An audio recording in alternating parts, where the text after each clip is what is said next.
കേരളത്തിന്റെ ഉത്സവ പരമ്പരയിൽ അതുല്യ സ്ഥാനമുള്ള തൃശൂർ പൂരം ഈ വർഷം അതിന്റെ ചരിത്രത്തിൽ അപൂർവമായ ഒരു വഴിത്തിരിവിലേക്കാണ് കടക്കുന്നത്.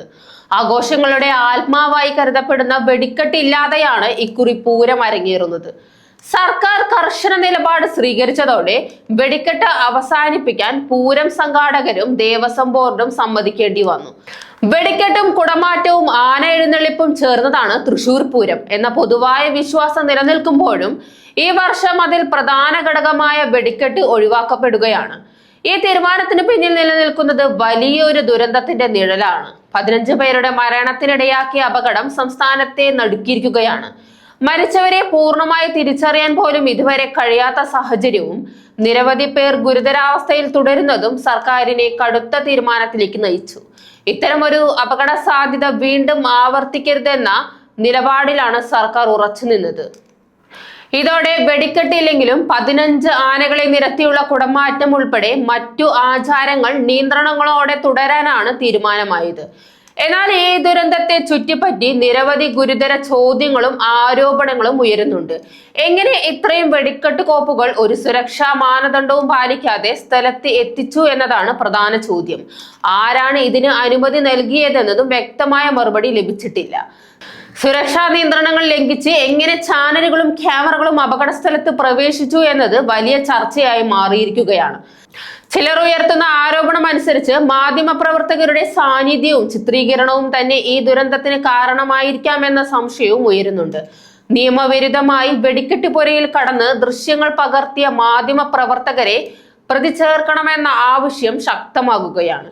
അവരെ വെറുതെ വിടരുത് എന്ന നിലപാട് സമൂഹത്തിലെ ഒരു വിഭാഗം ശക്തമായി ഉന്നയിക്കുന്നുണ്ട്. ഇത് ആദ്യമായല്ല ഇത്തരം ദുരന്തങ്ങൾ റിപ്പോർട്ട് ചെയ്യപ്പെടുന്നത് എന്നതും ശ്രദ്ധേയമാണ്. മനോരമയിലെ മുൻ ലേഖകൻ VK സോമൻ ചൂണ്ടിക്കാണിക്കുന്ന റിപ്പോർട്ടുകൾ പ്രകാരം 2006 മെയ് 4 പാറമേക്കാവിന്റെ വെടിമരുന്ന് ശാലയിൽ മാധ്യമപ്രവർത്തകർ സന്ദർശനം നടത്തിയതിനു പിന്നാലെ മണിക്കൂറുകൾക്കകമുണ്ടായ പൊട്ടിത്തെറി വലിയ നാശനഷ്ടങ്ങൾക്ക് കാരണമായി.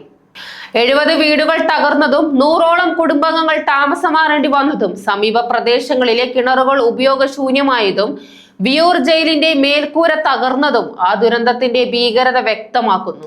കരാറുകാരൻ വെള്ളൂർ രാധാകൃഷ്ണൻ അടക്കം 7 പേർ അന്ന് മരിച്ചു. തിരുവമ്പാടി വെടിമരുന്ന് ശാലയിലും മാധ്യമങ്ങൾ എത്തി ചിത്രീകരണം നടത്തിയതായി റിപ്പോർട്ടുകൾ സൂചിപ്പിക്കുന്നു. ലൈസൻസി മുണ്ടത്തിക്കോട് സതീശൻ വെടിക്കെട്ട് സംബന്ധിച്ച വിവരങ്ങൾ വിശദീകരിച്ചുവെന്നതും അന്നത്തെ വാർത്തകളിൽ ഉണ്ടായിരുന്നു.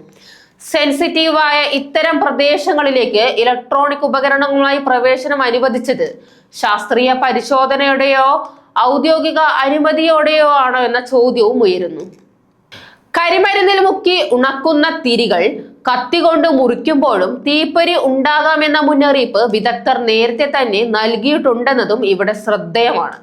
ഇത്തരം സംഭവങ്ങളുടെ പശ്ചാത്തലത്തിൽ തൃശൂർ പൂരം വെടിക്കെട്ടിന് സാമ്പിൾ വെടിക്കെട്ട് എന്ന ശൈലി രൂപപ്പെടുത്തിയതും കാരക്കാട്ടിൽ ജോസ് ആയിരുന്നുവെന്ന ചരിത്രം വിവരം വീണ്ടും ചർച്ചയാകുന്നു.